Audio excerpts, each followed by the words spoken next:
Day 26, not for the week.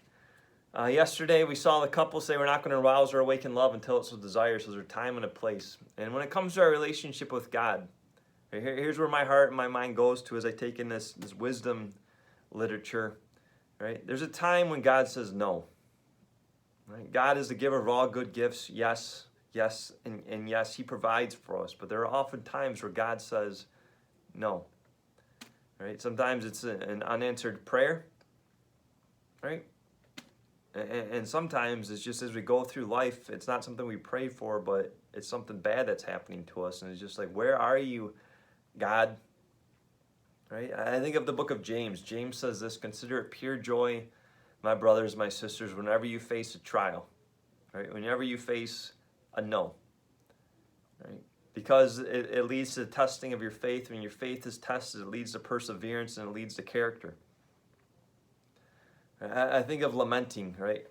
How real this is. I love the book of Lamentations. It's actually in the Old Testament. Actually, there's a book called Lamentations. Apparently, God says, go ahead and lament. A man named Jeremiah is lamenting in the middle of Lamentations, chapter 3, verse 23 through 27. He talks about, even in the midst of lamenting, great is your faithfulness, God, great is your faithfulness. I don't know what kind of trials you have been through.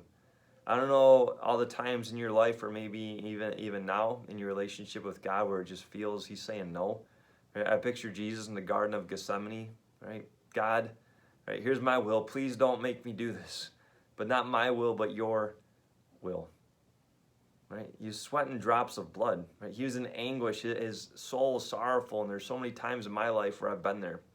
Not to the weight of where Jesus was, no doubt about that. Right? But there's been tough times in my life when it feels like God is saying no, when it feels like God is not with me, when it feels like, God, you've forsaken me. But yet, right, the reality of our faith is that God hasn't forsaken us. Psalm 22 says that He has not despised us. He has not turned His face from us. He's always right there, and He's working in all things for the good, even when the answer is no. Right? Just like a good parent to a child. Right? We don't give our kids everything they need, and we know that when they go through tough times, right, that's where they're growing the most. And thank God that He makes beautiful things out of ashes, that He brings life from death. Right? I don't know if God's saying no to you about something right now. I don't know if there's something you've gone through, right, a deep trial. Right? Jesus said, in this world you will have trouble, but take heart, for I have overcome this world. Have courage. Right? In the book of Romans, Paul says, and the early church says this: in all things God is working for the good of His children. Right? In all things, right? God is working for the good. He's still the giver of all good gifts.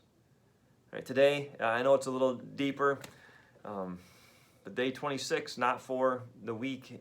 Again, in our relationship with God, right, even in the trials, we can say there's joy because we know God is working, even when He says no. Right? We know that He is good. We know that He is good, and that His will is better than our will somehow, some way. And so today we're just called to submit to God. Called to just trust in Him even more, even when it hurts, to trust in Him, knowing that He is our best in mind.